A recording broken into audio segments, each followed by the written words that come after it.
Emprender es ver oportunidades donde otros ven obstáculos. Es ver el potencial de la gente, de una sociedad y la capacidad de su imaginación. Conoce cómo la era digital está cambiando las reglas del juego y empoderando a millones de personas que, como tú, están cambiando al mundo. Te invitamos a descubrir a los talentos del emprendimiento a nivel internacional y a encontrar las mejores prácticas para ti y tu negocio.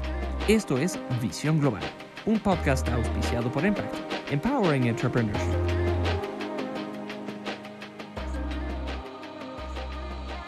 Hola, ¿qué tal, estimado público de Visión Global? Estamos de vuelta, Marcelino Turati y un servidor, Ricardo Salas, aquí listos para una entrevista más sobre emprendimiento, innovación, negocios y mucho más. Vamos a hablar con una startup interesante que se llama Casai.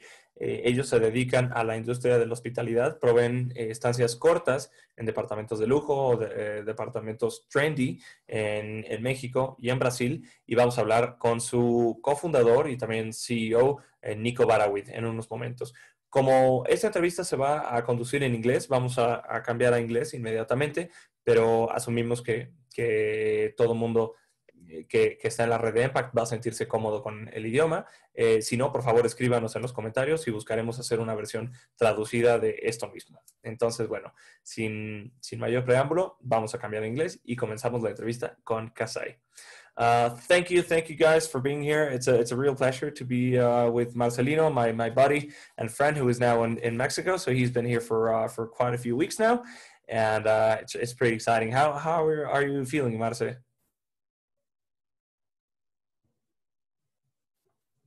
I'm honestly, as always, when I'm in Mexico City, I'm in my home state, Chiapas. I'm currently in the capital city of Chiapas, Tuxtla Gutierrez. It's a little bit warm, but thanks to the air conditioning at this place and some dude whose name is Capitan Hernan or Herman, that I'm having a really nice coffee from Chiapas. So yeah, I'm enjoying my hometown. Thanks a lot, Capi Hernan, although I don't know him. And yeah, so happy to be here with you guys. Awesome. Well, that's pretty good, and good to see you on the same time zone. So, as we mentioned earlier on, Nico Barawid is with us. He has a pretty interesting background. He has been working in consulting, but he also has a specialty in public policy, just as Marcelino and I do. So that was something which caught our eye. Nico is a serial entrepreneur, and he has held several positions in startups and in the tech industry. So now he's leading Casai, and he had put his eye in both Mexico and Brazil as potential markets for his business. So Nico, it's a pleasure to have you here. We'd appreciate if you could tell us, how you're doing, a little bit about yourself, perhaps, and we'll start from there. Does that sound okay? Sounds great. Thank you for having me, Ricardo and Marcelino. I am amazing. I actually woke up today in Zihuatanejo, even though I usually live in Mexico City, where I'm taking a little bit of a holiday break. And there is no better location to record a podcast than alongside the beach. Awesome. That's awesome. Well, Nico, so first and foremost, it'd be cool if you can tell us a little bit about your own self, maybe in a few sentences, or how did you end up here having this conversation? And we'll start from there, so you can tell us a little bit about Casai. Please. I'll give you my journey from the Philippines to Zihuatanejo. Yeah. So I was born in Cebu, Philippines. My parents are both Filipinos and then moved to the US when I was one. And then we became American citizens. I grew up and was educated in the US and then went to the UK for graduate school, where I studied public policy, similar to you guys, at the University of Oxford. And when I entered graduate school, I knew what was important to me was impact and wanting to change lives. Originally, I thought, maybe I'll go into government or the public service. But when I was at Oxford, I did an internship at the European Investment Bank, which is similar to the World Bank for Europe. And I really saw the power of the financial markets in the private sector. And so since then, I have been trying to find that impact through private sector companies. And so after stint at BCG, I worked mainly in social impact companies. So I started after BCG at a solar energy company, now defunct, called Sun Edison, where I was doing private equity and solar PV. And then after that, I went to a social impact bank in Oakland, California, called Beneficial State Bank, where I was doing M&A for the bank, so acquiring other assets for the bank. Then I tried the startup thing. I was in California and said, oh, maybe there's a way that the startup world can really engender that impact. And so I went to a startup called Nova Credit, which helps newcomers to countries import their credit history from other countries so that they don't have to start from scratch financially. I was there for a few years. I was one of the first employees at Nova Credit after they left YC. And that really made me want to try my hand at entrepreneurship. And so I decided to start Casai on the back of that. Moved from the Bay Area to Mexico City, which I can tell you about, and have been in Mexico City for the last almost 3 years now, running our hospitality concept that Casai represents. And as I mentioned, for the holidays, I came to Zihuatanejo. Well, it's not too shabby, as one would say. You know, you're going to have a pretty good time in Ixtapas y Huatanejo. For which, by the way, for those of you who don't know, Ixtapas is a pretty nice beach on the Pacific coast in Mexico. So Nico's about to have a pretty good time. I would say for the holiday. And Zihuatanejo's claim to fame is this is where they escaped in the Shawshank Redemption. Oh, yeah, exactly. That's a hell of a movie, by the way. Yeah, it's really good. Yeah, so Marcia, please feel free to interrupt me whenever you want. I don't know if you have a question, but I can carry on. So no, all good. I quite happy to meet you, Nico. I'm really always interested to meet people from the Philippines because Ricky and myself, we are both Mexicans. And for more than 2 centuries, a lot of people don't know that, but basically the Philippines was under the rule of the New Spain. We have a lot of things in common. And the more that I know about the Philippines, this is completely going sidetrack the interview, but it's really cool. And they have like a really similar, like the national attire, like they have a really similar shirt to us, like the Guayabera, they have a similar one.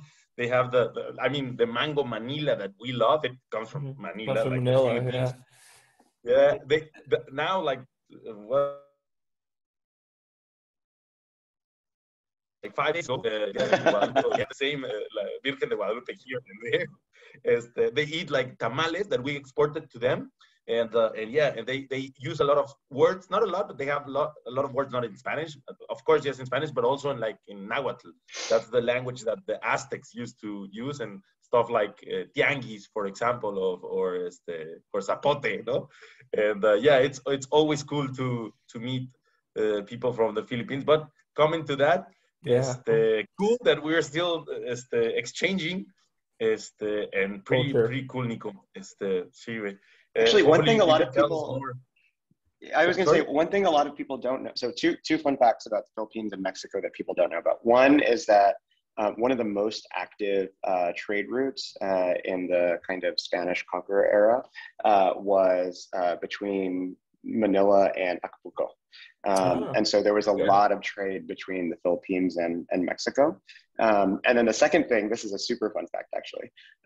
Chinatown in Mexico City was originally where the Philippine immigrants were living. And so, they called them the Chinos, but originally that was Filipino town, not Chinatown. That's awesome. I didn't know that. That's pretty interesting. But yeah, all things aside, we must share a lot of things because of the Spanish heritage as well. Totally. So we're all at least here in Mexico, we call ourselves mestizos because we have a very mixed culture, both ethnically and culturally, linguistically, and so on. So that's pretty interesting to know. But back to our main topic, because we could talk about this all day. But I'll just share my screen to show you guys what Casai is all about. Nico will surely tell us more about it in a minute. But just so you have an idea. Those who are only listening to this interview through our podcast, you can log into Casai typing Casai.com. That is CASAI.com. Casai.com. There you can have a look at what Nico and his team do, both in Mexico and in Brazil. You can meet the founding team and so on if you go to About Us. But mainly, I think what it's interesting about this is that this offers some pretty cozy apartments. Another option for short and maybe not so short stays, both in large cities in Mexico and in Brazil. So that's a pretty interesting market that you guys are venturing in, and also a highly competed one. So I'm interested to know more about it. Do you think you could tell us about why and how Casai started, Nico? You already told us a bit about your background, but I'd like to know more about this particular idea. Totally. So as I mentioned, I was one of the first employees at the fintech in the Bay Area called Locality. And one of the jobs that I had when I was at Nova was I was leading our international expansion. So that meant traveling to really interesting, far-flung places of the world like Bangkok and Lima. But because I was at a seed stage company at the time, Nova has now raised a successful Series B, but because it was seed stage while I was there, I didn't have the budget to travel that I did when I was at BCG. And so I was always staying at Airbnbs. But I was still a business traveler. And it was really that specific set of circumstances that got me thinking about Casai, meaning how can we create a more professional short-term rental concept than currently exists, mainly in emerging markets and starting in Latin America. And so what I wanted to create was a hospitality concept that combined the best of boutique luxury hotels and short-term rentals that you could find on open platforms. And so that is Casai.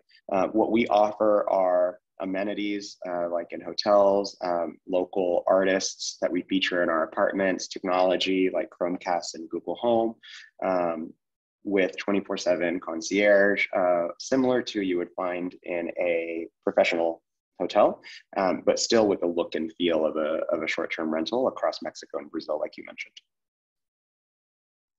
That's pretty interesting. Marta, please, as I said, just chip in whenever you want. But one thing that's very interesting is that you mentioned it. This is a highly competed market already because there are several options for short stays already in the continent, be it a hotel or even an apartment. Like just renting an apartment to another private tenant. Whatever. There's also Airbnb, as you mentioned, and then there are options like Casai. So I'm curious to know how you managed to find your way in this particular niche and what the particular needs of your customers are. Because I'm thinking that the person who stays at Casai must have maybe a different set of needs than the particular young professional who stays at a hotel or at an Airbnb location, or at any other option, right? Yeah, like you mentioned, there are lots of different options for lots of different people, but what Casai offers doesn't exist in the market. And that is someone that wants a standardized, professional, comfortable stay, but wants to do so in a place that's 100 or 150 square meters with a terrace and a kitchen that, as you mentioned, you can live in for 1 day or 1 year, right? You can find bits and pieces of that sentence that I just said in different options, but you can't find all of that, especially the kind of standardization piece that we offer. And increasingly, as the pandemic has really changed consumer travel behavior, what we're finding is that people that previously would have only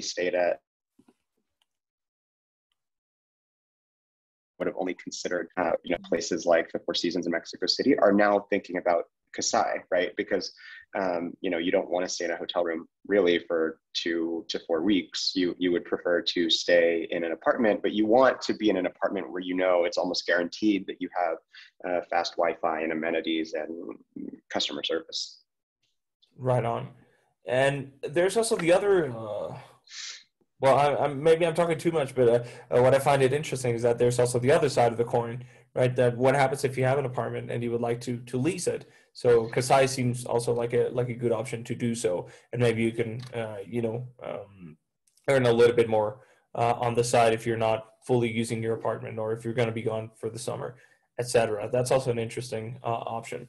I'm actually going through the website right now for those who can't see what we're showing. But then again, the website is casai.com for all of you who are interested in the website. What do you think, Marce? No, like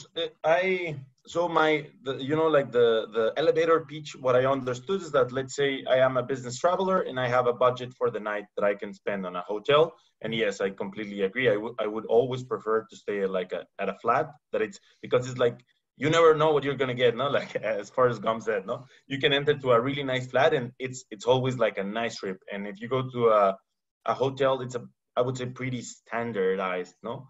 Also, it's a nice surprise when you enter someone's house, and so that's how I understood it, and I think it's a really good idea, especially for those type of people that are traveling on business and they want to have this and to have a more local experience in a not like different location and so on. And yeah, another thing that it's coming back a little bit to the origin of the words and the sharing of the words. I wanted to ask about the name of Casai. No, because in Spanish, I don't know. I thought like if you put the I in the beginning, it's like iPhone, no, like it's iMac or whatever. So it sounds like a little bit like that, but I don't know. Is that like a Filipino word or what does that mean? No, it actually comes from casa inteligente. So, Right. Because casa is house in Spanish, for those who don't know. Yeah, and in Portuguese as well. And so we wanted something that sounded natural in both Spanish and Portuguese. And so from the very beginning, we knew that technology was going to be an important component of our guest offerings, of how we operated, of how we were able to scale. And so we wanted to embed that even in the name of the company. Okay, thank you for that explanation. And also, by the way, so the language in the Philippines is Tagalog, isn't it? It's not Filipino, but that's an interesting fact that came to my mind. It's something that I tend to forget as well. What is the word for home for casa? Me also know. Do you speak? Yeah, I think I speak Mexican. But yes, and Nico, another question: why are you focusing in Latin America, as in? I don't know why, like the Philippines, like a digital nomad destination, for example. So I would see a lot of market there, like Indonesia, like Southeast Asia, all of it. And why LATAM? Yeah, I'll tell you first our ambition, and then I'll tell you why we're starting in Latin America, which is Casai aims to be the first global Mexican hospitality brand. And the way that I think about Casai is the way that I think one thinks about Emirates or Thai Airways or Turkish, right?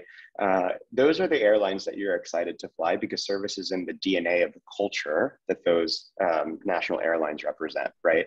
And similarly, hospitality is in the DNA of Mexico, right? And so there's no reason that we can't export that Mexican hospitality culture to the rest of the world. And so the aim and ambition for Casai is definitely global, but we're definitely starting with Latin America.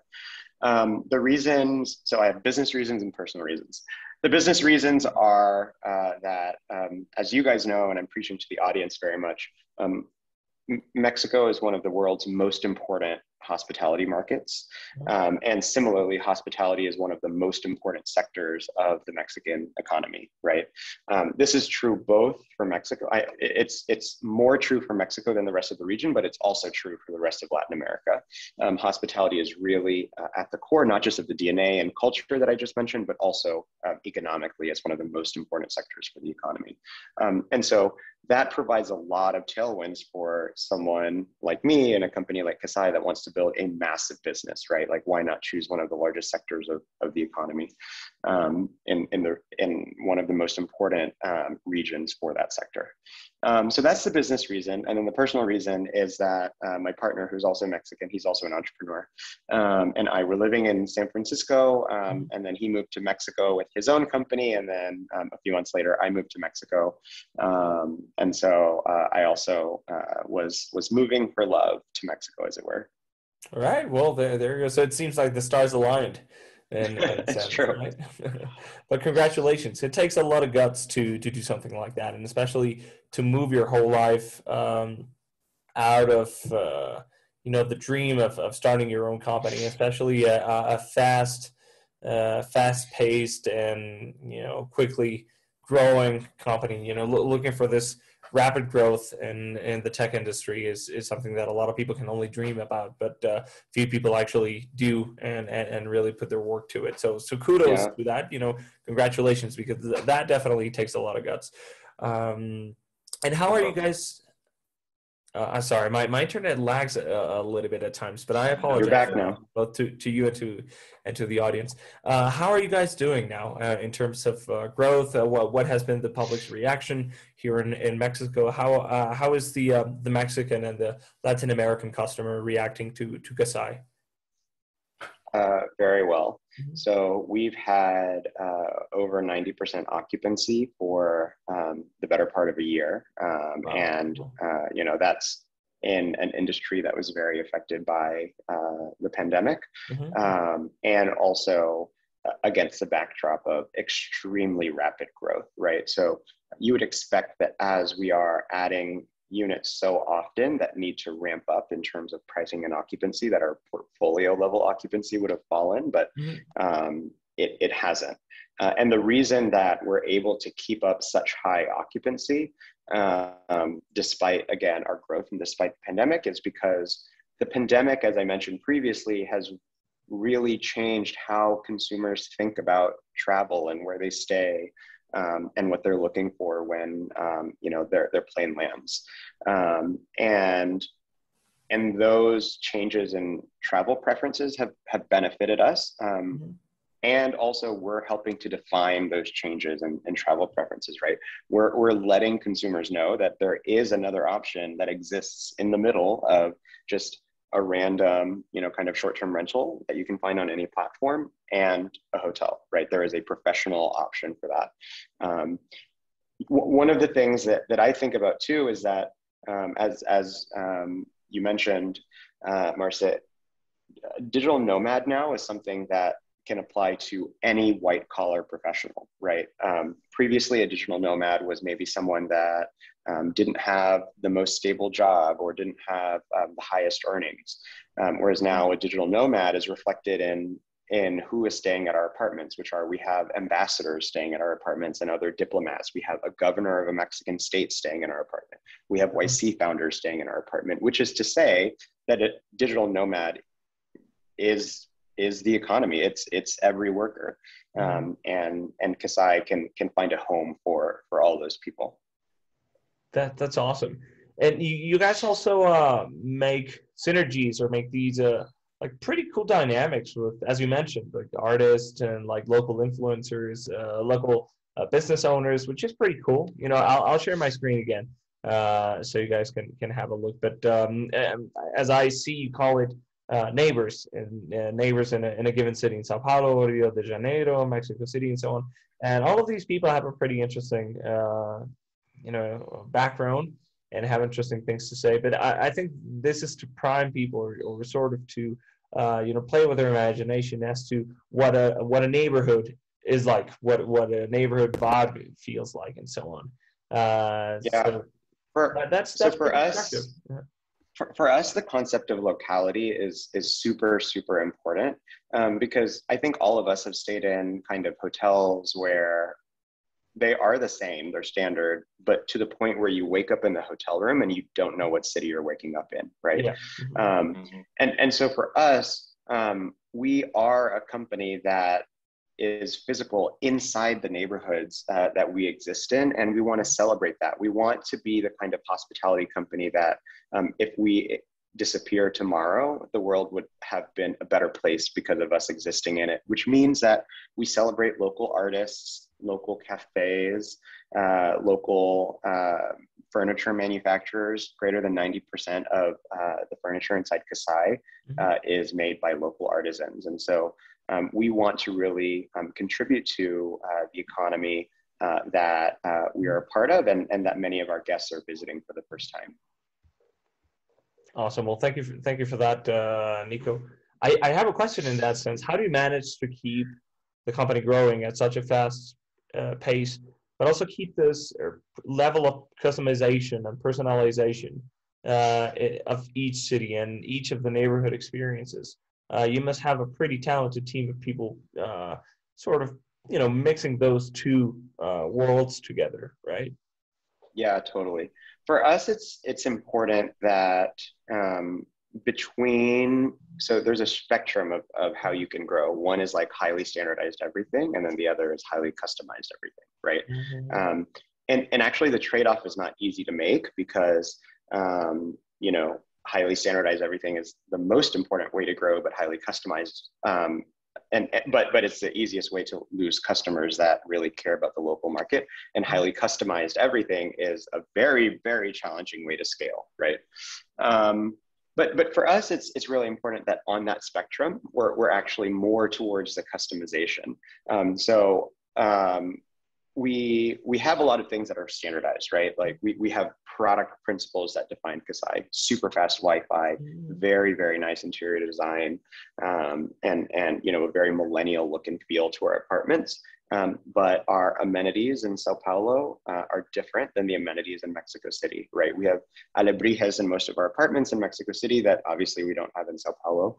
And so again, I want our guests to wake up in a Casai and say two things. Say, one, it's very obvious that this is a Casai, but two, it's also very, very obvious where I'm waking up. And if I want to know what the local cafe is, like, I'll tell you. As I mentioned, that trade-off is not easy, but I think our team has done a really outstanding job in making each kind of local operation their own. That's pretty cool to know. Marcia, I think you were about to say something. No, I really like that phrase. Like when you wake up in a hotel, most of the time you wake up and you don't know which city you're waking up in. No, it's like super standardized. At best, there's like a local painter that could be like to the country, but it's kind of like the modern art type of thing. Like you don't even know what that is.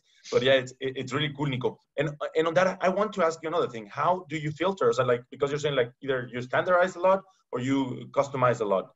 But how do you pick a flat? Also, how do you know, like, because that's also something that happens, no? You see the pictures of the flat, it's like super cool, super stylish, and so like, oh, this is beautiful. But then when you end up arriving to the location, it's like, I don't know, like El Chivero tercera sección, no? So it's like an ugly location outside, but inside it's super beautiful. How do you filter that? How do you bring people on like to the location and check it out, or how's the process? Yeah, we're very, very selective about the real estate that we take on. In the sense that we probably take on something less than 10% of the real estate that enters our top of funnel. Meaning that all of our apartments have gone through a rigorous selection process by our team around location is one of the very first filters. Amenities inside the apartment, how good is the hot water, for example? Can we get super fast Wi-Fi in those apartments? If the apartments can't pass the filter, then we don't take it on. And we're very lucky actually to work with some of the largest real estate developers and asset owners in Mexico and Brazil who are now customizing builds for us, right? So we, for example, will work with a really large real estate developer and they say, hey, I want to turn this into a Casai. What do you need us to do to make this profitable and good for your operations? And we'll say, oh, we need a place so that we can have a laundry machine inside the apartments or whatever, right? And so now we're at the point where we can even make real estate that works for us. Okay, well, that's pretty impressive because then that means that you guys are growing pretty fast and that the business model has uh, turned to be successful. Have you guys had investment, venture capital, or have you guys had any financial boosts from the outside? Yes. So we started Casai at the beginning of 2019. And since then, we raised a seed round, which was $5 million, led by the two largest VCs in Latin America, Casai Ventures and Monash Capital. And then subsequent to that, we had a Series A that we announced at the end of last year, which was a $23 million equity round, which was led by Nico Barawid, which is one of the largest technology investors in the world. And also a debt facility, which was $25 million from Triple Point Capital. And so up to now, we've raised $53 million across equity and debt. Wow, that's very surprising and quite impressive. Congratulations on that, because you're entering a market that's, as I said, highly competed. So you have to have a pretty talented team and some serious backup to enter.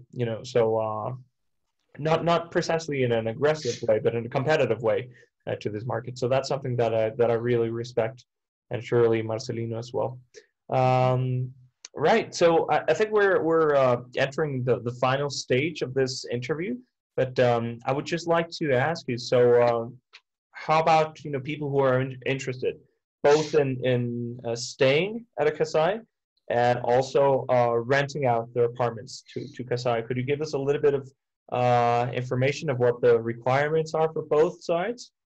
Yeah, staying at Casai, you can just enter our website and look for our apartments. Right now, we have close to 1,000 apartments across Mexico City, Tulum, and Los Cabos in Mexico. And then in Brazil, we are in Sao Paulo, Rio, and Florianopolis. And so enter your requirements, number of bedrooms, your dates, location, and we'll find an amazing apartment for you.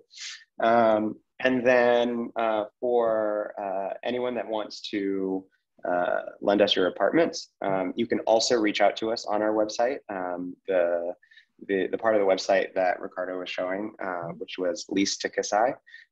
There you'll find a form that you can reach out to us, and we would love to be in touch about how we can help you make the most of your apartment if you'd like to have Casai manage it.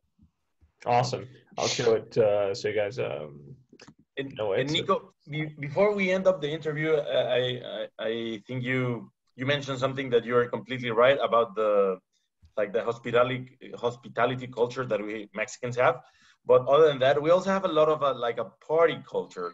So on that, I mean, it's a risk that all of these type of booking platforms have. And of course, if you want to land up your flat, there is going to be a party eventually there. Have you had any funny anecdote about that, or something that is it cannot be, or can you share a kind of a funny story that happened in some of I'm sure there has been one. I mean, name the week of the year and I'll tell you a funny story from that week. But one time our housekeeping team went into the apartment and found that people had taken the TV from the apartment, which, it's different than taking a fork or a towel. Like, how do you get a TV out of the apartment? And so we looked at the footage, and they had brought an enormously large luggage and then stuffed the TV in the luggage. So thankfully, incidents like that are far and few between, especially because at our price point, it's similar to, at the Four Seasons. People that pay for the Four Seasons are unlikely to want to take the TV, right? And so at our price point, which has table mats and bounders and stuff like that. But we do have our, funny stories that live in the annals of Casai history. Yeah, I can imagine. No, I hope it was not the politician flat, no, like the Casai. That could be terrible, no? But I mean, we should have seen that coming, right? Well, it's part of the, it comes with a job, I would guess, if you're entering the hospitality business. I mean, every now and then you would have funny stories, right? But then you must have insurances and a lot of mechanisms to fight against those sort of things, right? Totally. Great. Well, Nico, thank you so much once again. For all of you who are listening, so Nico Barawid is both co-founder and CEO of Casai. Casai is a hospitality business, a hospitality startup which rents out trendy and luxury apartments in Latin America, particularly in Mexico and in Brazil. So go check it out at casai.com. They are doing a wonderful work, and they have a pretty cool story. Hopefully we'll get to talk for a little bit longer next time, Nico, and we get to meet each other, because it'd be really cool if you guys could tell us about your upcoming events in Mexico City. Hopefully Marcelino can also join in. But once again, congratulations for what you guys are doing, and we really appreciate you taking the time to be here with us at Visión Global, Global Vision for Impact. We sincerely say so. Thank you. Thank you for having me, Ricardo and Marcia, and thank you to the listeners for hearing a little bit about what we're building at Casai. Awesome. Marce, well, I think that's it for the moment. I don't know if you have any further ideas, but I think you're about to have a pretty cool weekend in Chiapas. So. Yes, brother. Yeah, and I always have let's say, innovative ideas. Not all of them good, but yes, I'm constantly producing them. And yeah, looking forward, and hopefully we can meet while I'm still in Mexico, Ricky. And now that Nico, that you're going to be spending more time in Mexico, whenever you come to the south, let me know. We have to meet up with you. I'm from San Cristobal, so yeah. Thanks a lot, Nico, for the time, and thanks a lot, Ricky, again, as always, and Michelle, that it's on the back. Thanks a lot for setting up the interview. Y pues listo. Great. So we'll see you and listen to you guys next time. Please put your comments down below what you would like us to talk about in the upcoming episodes. Please do tune in and follow us on Spotify or Apple Music, wherever you tune into your podcasts. We are, you can look us up as Visión Global or Global Vision, or simply by typing in Impact, which is our main sponsor. Thank you so much.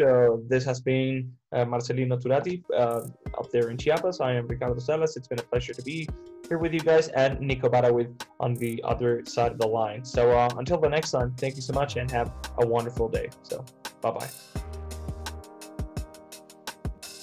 Este programa fue traído por Impact, Empowering Entrepreneurship. Te esperamos con más lecciones, casos de éxito e historias de gente que, como tú, está cambiando al mundo. Recuerda enviarnos tus opiniones y sugerencias para próximos programas en las redes sociales de Impact. Hasta la próxima.